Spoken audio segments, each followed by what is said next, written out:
답장. 반갑습니다. 반갑습니다.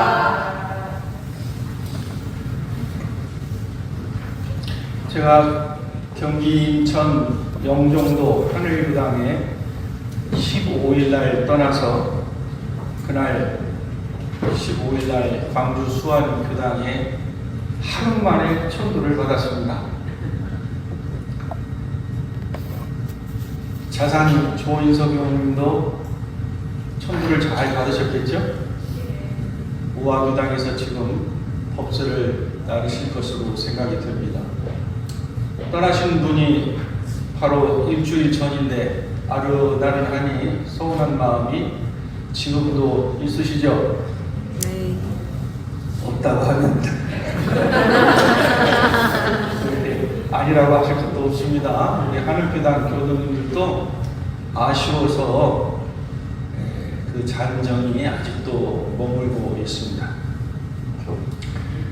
아무튼 새로운 몸을 받아서 새로운 교당에 왔으니 저는 이제 영살입니다. 아이가 태어나면 주변에서 박수를 치고 기쁘게 축복을 내립니다. 저는 이 세상에 와가지고 갑자기 어리둥절해서 막 울어채깁니다. 그래서 여러분들께서 아이 보듯이 보도만 주시고 기뻐해 주시고 안아주시면 고맙겠습니다. 저는 오늘 경외의 힘으로써 대신심과 대지혜와 대자비심을 낮춥시다 라고 하는 제목으로 말씀드리겠습니다. 사람의 감정 또 마음가짐 중에서도 공경하고 두려워하는 마음, 공경하고 조심하는 마음을 경외심이라고 합니다. 이 말씀은 대종경 인도품 33장에 나타나 있습니다. 대종사님께서 나를 지키고 마음을 두어하는 데에는 이 경외심을 가져야 한다고 말씀을 하셨습니다. 이 경외심을 의로서 가지고 살아간다면, 의로서 살아간다면 이라는 뜻은 그것이 옳다라고 하는 그것으로 가지고 산다면, 경외심을 정의로서 원칙으로서 항상 소지해야 될 마음으로 가지고 산다면 온 우주에 건설되어 있는 이용물이 다 내가 소유하고 이용할 수 있는 이용물이요, 이 세상의 모든 법은 나를 보호해 줄 것이라 말씀을 하셨습니다. 반대로 경외심을 놓고 산다면 옳지 않습니다. 경외심을 놓는다는 것은 곧 호승줄에 잡힌다는 것과 같습니다. 우리가 경외심을 가지게 되는 대상과 경외심을 느끼는 사람은 누구일까요? 인간은 대자연의 광대함과 신비로움을 만날 때 그 무엇인가 말할 수 없는 압도감에 눌려서 우리 인간이라고 하는 존재가 그저 바닷물 속에 단 한 방울이라고 하는 그런 왜소함을 느낍니다. 경외심을 느끼죠. 그러면서도 순간 이 우주 대자연 속에서 나 하나의 존재는 그 모든 것과 연결이 되어 있다는 것을 느끼게 됩니다. 하나의 거대한 시스템 속에서 함께 움직이고 있다는 나의 존재를 알게 됩니다. 거꾸로 생각해보면 내 마음 하나, 내 행동 하나, 다른 사람의 한 사람 한 사람, 한 물건 한 물건, 한 생명 한 생명, 또한 무생물 모두가 이 거대한 우주 자연의 세계에서 없어서는 안 될 존재로 연결되어 있다는 것을 알게 됩니다. 소태산 대종사님께서는 여기에서 깨달음을 얻습니다. 그 연결됨이 바로 없어서는 살 수 없는 은혜라고 하는 것을 깨달으시는 것입니다. 이 우주 만유를 통해서 그것을 법신불이라 하자. 모두가 존재하는 것을 법신불이라 하자. 그러면 그것을 네 가지로 나누어서 천지의 은혜와 부모의 은혜와 동부의 은혜와 법률의 은혜로서 그것을 알고 그 은혜를 보온하자 하신 것입니다. 은혜를 알아야 보온을 하고, 보온을 하는 것이 곧 불공하는 것이고, 모든 부처님에게 불공하는 것이 곧 낙원 세상을 이루어가는 것이고, 그 속에서 우리는 낙원 세계를 맛보게 될 것입니다. 그러면 그 신앙의 대상에게는 우리가 어떠한 마음을 가지고 대하는 것이냐? 은혜를 느끼고 보온을 해야 될 그 대상에게는 우리가 어떠한 마음을 가지고 대하는 것이냐? 나에게 죄 주고 복 주고 그러한 권능이 있는 그 대상에게, 또는 나를 괴롭게 하고 힘들게 하고 슬프게 하고 화나게 하는, 즉 그 대상에게 어떻게 해야 하는 것이냐? 그것을 소태산 대종사님께서는 공경하라. 그리고 그 권능이 있는 대상에게 조심하라. 두려워하라. 그것을 경외심이라 한다. 신앙의 대상 앞에서 불손하고 경망스럽고 삿되고 거짓된 마음으로 대하지는 못할 것입니다. 신앙이라 함은 믿음이며 추앙하는 것입니다. 믿어서 의심하지 않으면 무조건 추앙하는 것입니다. 인지가 어두운 시대에는 그저 추앙의 대상이 바로 절대자라고 하는 그 신에게만 우리는 믿고 의지하고 따랐습니다. 그러나 지금과 같이 인지가 발달하고 과학 문명이 발달하고 정신 개벽까지 이루어지는 이 세상에서 우리의 신앙의 대상이 무엇입니까?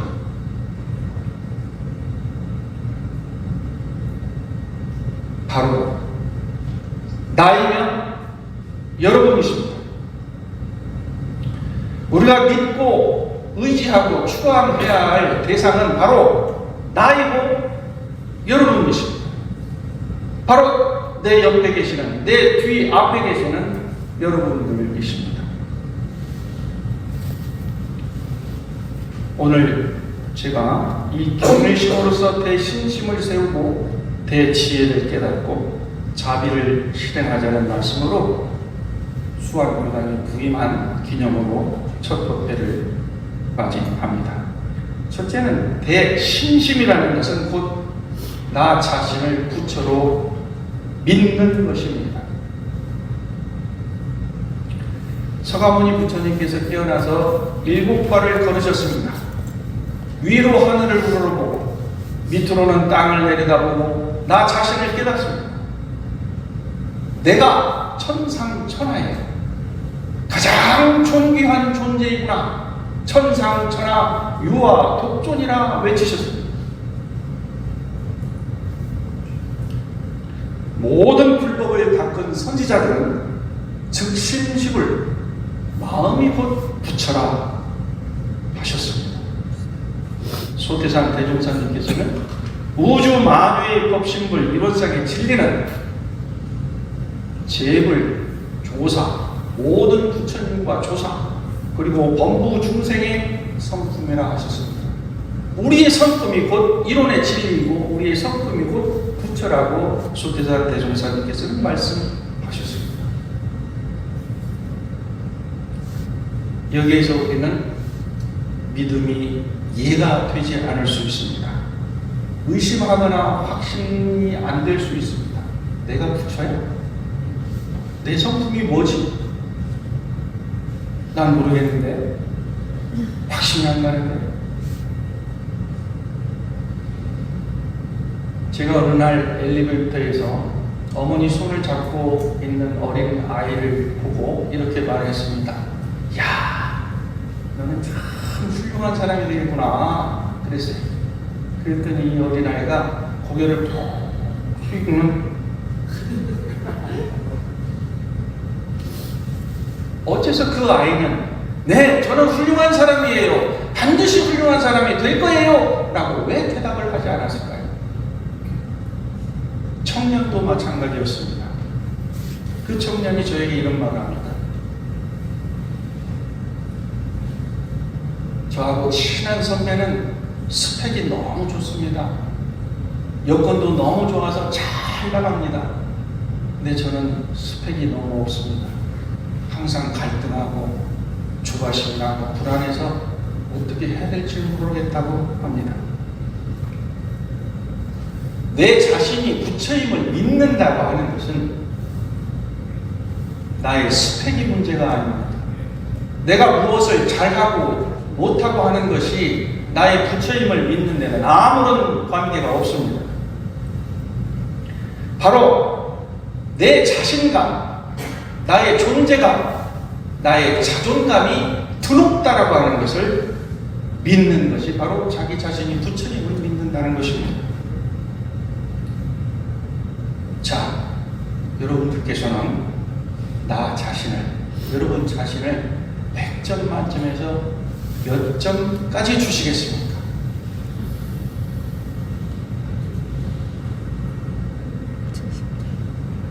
자, 김미현 교수님께서 고개를 갸우뚱갸우뚱 생각하시는 모습을 보이시니까 한번 여쭤보겠습니다. 몇 점을 주시겠습니까? 50점이요? 제 귀를 의심해야 되겠는데요. 나머지 50점은 어디로 갔습니까?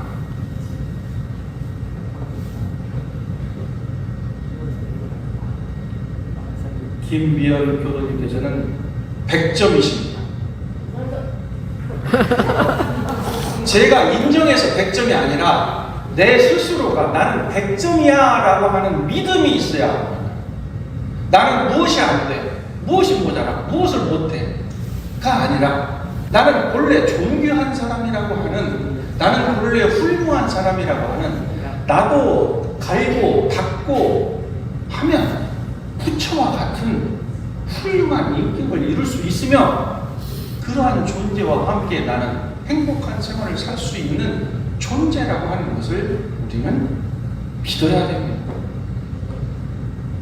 그래서 자, 옆에 분에게 한번 두 손을 내밀고 당신은 100점이에요 해주십시오. 회장님 뒤에 보시고 100점입니다. 당신은 100점이에요.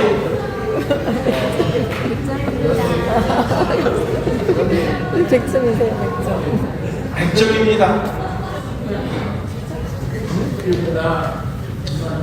기분이 어떠세요? 좋아요. 남이 나를 100점이라고 주는 것보다 내가 나 자신을 100점이라고 주어야, 그럴 수 있어야 상대방을 100점이라고 인정할 수 있는 것이지, 그렇지 않으면 자신감이 없습니다. 100점을 주지 않고서는 역경을 만나면 그냥 쓰러집니다. 일어나지 못해요.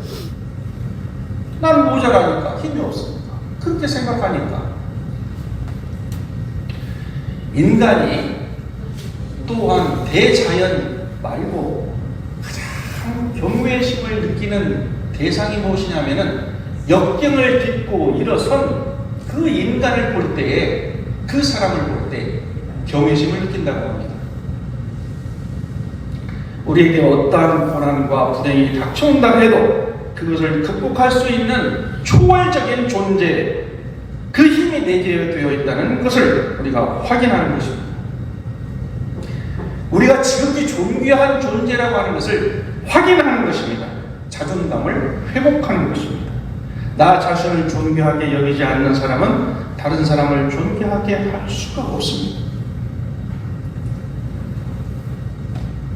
오늘 교도님께서 저에게 이 말씀을 해주시더군요. 제가 할머니가 됐잖아요. 손자가 태어나고 보니까 그렇게 기쁘고 예쁘고 그렇게 소중할 수가 없어요. 그러면서 깨달았습니다. 아, 나도 태어날 때 그랬었겠구나. 나도 이 세상에 태어날 때 나도 그렇게 기쁘고 존귀한 사람으로 받아들여졌었겠구나.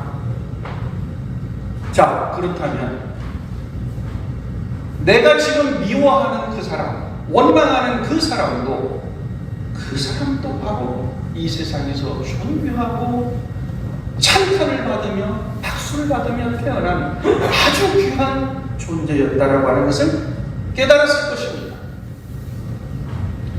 어디 사람뿐이겠습니까? 모든 생명을 가진 그 요소에 그 소중한 생명의 존귀함이 있다고 하는 것이, 그것을 깨닫는 것이 바로 모두가 부처임을 아는 것이죠.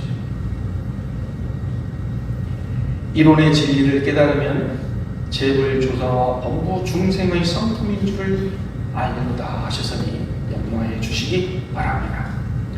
두 번째, 대지혜는 모든 사람이 부처임을 깨닫는 것입니다. 대지혜란 모든 사람이 부처임을 깨닫는 것입니다. 깨달음이란 소태산 대종사님께서 모든 대상에게서 은혜를 입고 은혜를 받는다는 것이었습니다. 우리가 모든 대상에게 경외심을 가지고 대할 때 감사거리를 수없이 날마다 발견하게 됩니다.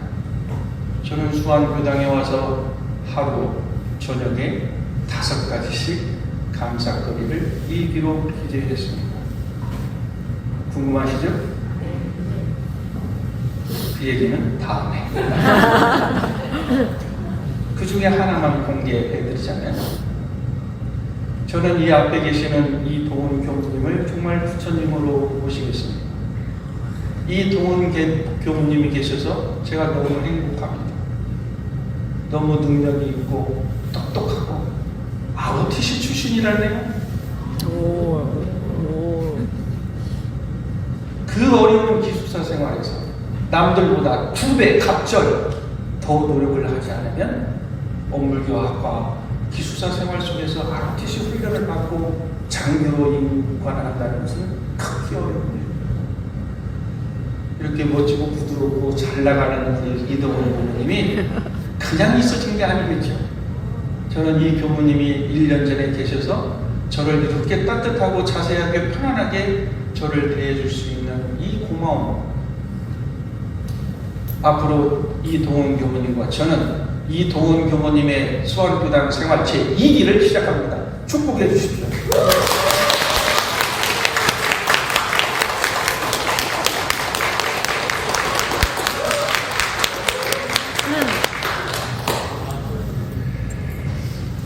나에게 죄를 주고 복을 주는 권능이 있는 그 대상자에게는 우리는 한없이 경외심을 느낄 수밖에 없습니다. 하물며 성냥갑 하나만 훔쳐도 거기에 대한 벌을 받을 수 있는 것인데, 성냥갑에 가지고 있는 그 권능 이상의 사람이나 그 이상의 법 앞에서나 그 이상의 은혜를 주는 동포 앞에서나 부모님 앞에서나 천지님의 은혜 앞에서 우리가 경외심을 가지지 않는다면 어떻게 되겠습니까? 그렇게 반대로 생각하는 것이 우리가 죄복을 주는 권능 대상자에게 그 대상자가 곧 부처님을 깨닫는 것이 바로 대지혜이다, 이렇게 말씀드릴 수가 있습니다. 다시 한번 옆에 있는 분과 앞뒤에 있는 계신 분에게 이렇게 한번 말씀해 보십시오. 당신은 부처님이십니다. 당신은 부처님이십니다. 3번 해보십시오. 당신은 부처님이십니다. 믿습니다.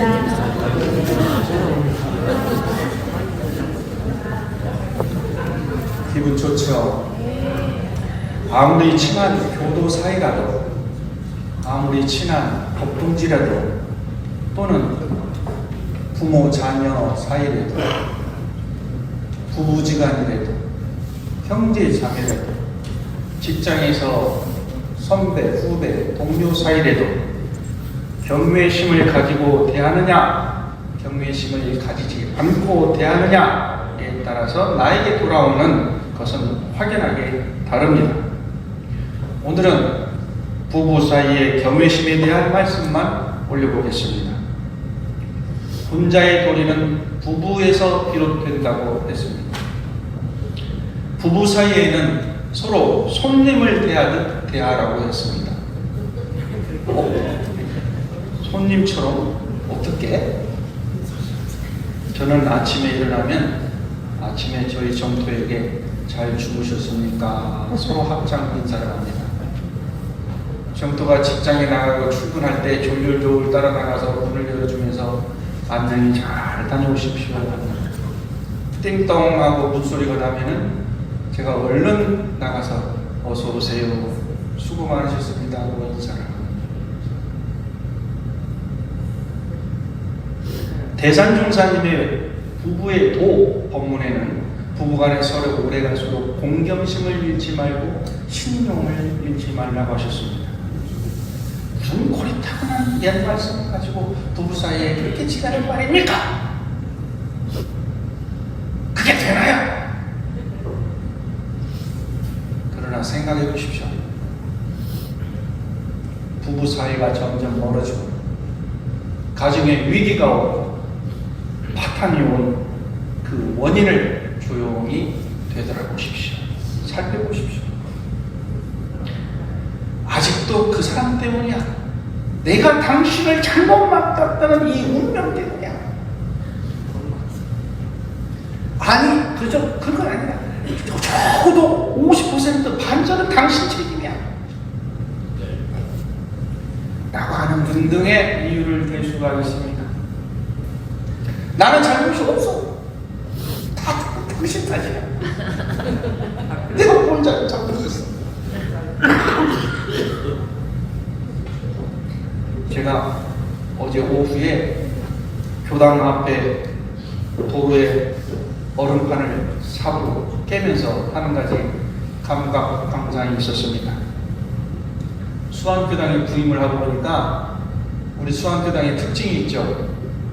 건물 규모가 매우 큽니다. 그리고 두 번째는 통유리창으로 되어 있다는 것이죠. 이 통유리창이라고 하는 것은 안과 밖이 다 보입니다. 그리고 서로가 다 소통할 수 있는 것을 의미합니다. 숨김이 없다는 것을 말합니다. 그래서 우리는 지역사회와 우리의 모습이 둘이 아닌 순이라는 모습을 의미를 담고 있는 통유리창의 의미를 저는 생각해 봤습니다. 그런데 한 가지, 건물이 너무 크다 보니까 그림자도 커요. 눈이 그렇게 많이 내려가지고 이 큰 그림자 때문에 그 눈이 녹지 않아서 빙판이 되어 남아있어요. 그래서 제가 얼음을 깨면서 왜 너는 아직도 얼음이 그대로 있는 거야? 왜 녹지 않고 있는 거야? 내 인생의 겨울은 왜 가시지 않는 거야? 왜 내 인생에 봄은 오지 않는 거야? 라고 하는 물음과 같습니다. 이유가 뭡니까? 나에게 봄이 오지 않는 이유가 뭡니까? 내 마음이 얼어붙어 있는 이유가 뭡니까? 바로 내 그림자가 너무 커서 그래요. 이 원인을 우리가 알아야 한다는 것입니다.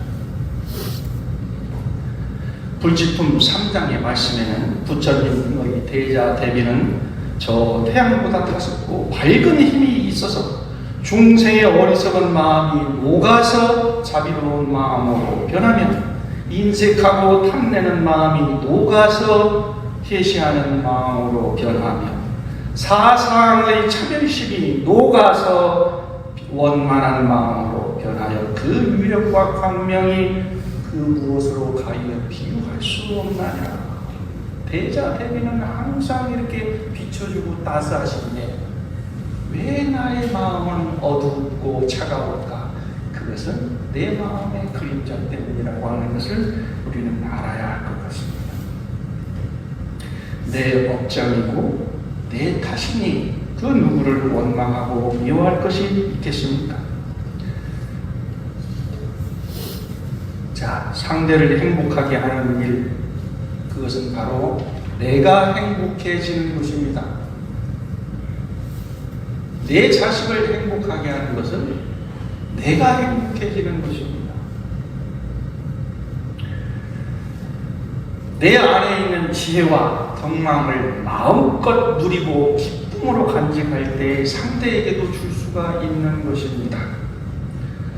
또한 상대에도 그와 같은 능력이 있다고 하는 것을 아는 것이 대지혜이며 대불공임이고 사사불공입니다. 이렇게 저를 따라서 해보십시오. 처음 뵙겠습니다.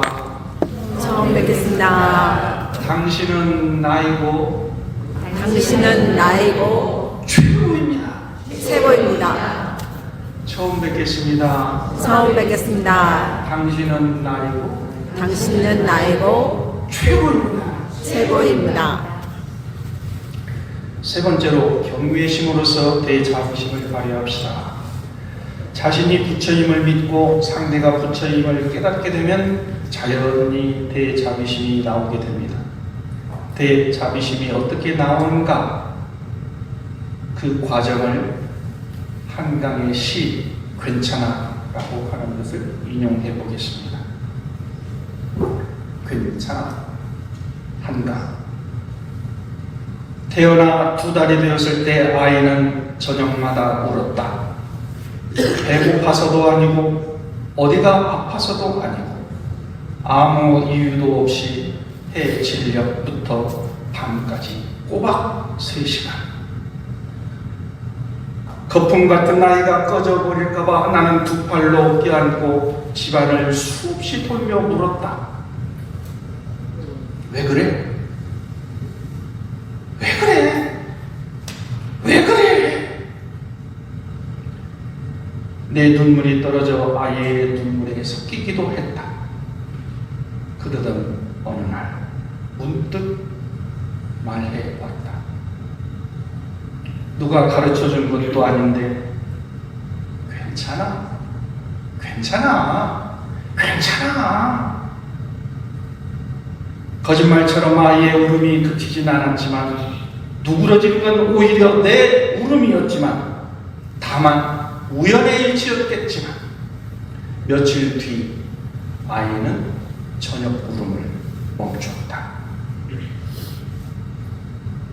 30 넘어서 그렇게 알았다. 내 안에 당신이 흐느낄 때 어떻게 해야 하는지. 울부짖는 아이의 얼굴을 들여다보듯 짜릿짠 거품 같은 눈물을 향해 괜찮아. 왜 그래가 아니라 괜찮아. 이제 괜찮아.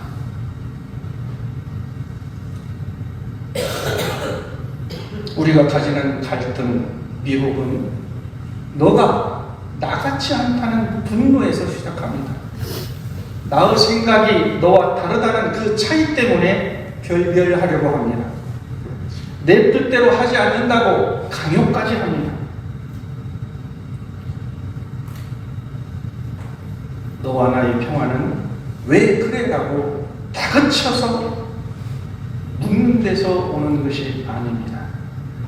그래도 괜찮아. 그럴 수 있지. 라고 말할 때 너와 나의 평화는 만들어집니다. 그것이 바로 대자비심입니다. 나를 믿듯이 너를 추앙하고 너의 모습이 어떻든지 간에 그럴 수 있어. 괜찮아. 라고 해보십시오. 우리에게 무한한 기쁨과 행복이 솟아날 것입니다. 대신심. 나를 부처로 확실히 믿는 겁니다. 대지혜. 상대가 부처임을 깨닫는 것입니다. 대신심과 대치기로서 대자비심으로 살아갈 것을 다짐하고 노력해 봅시다. 감사합니다.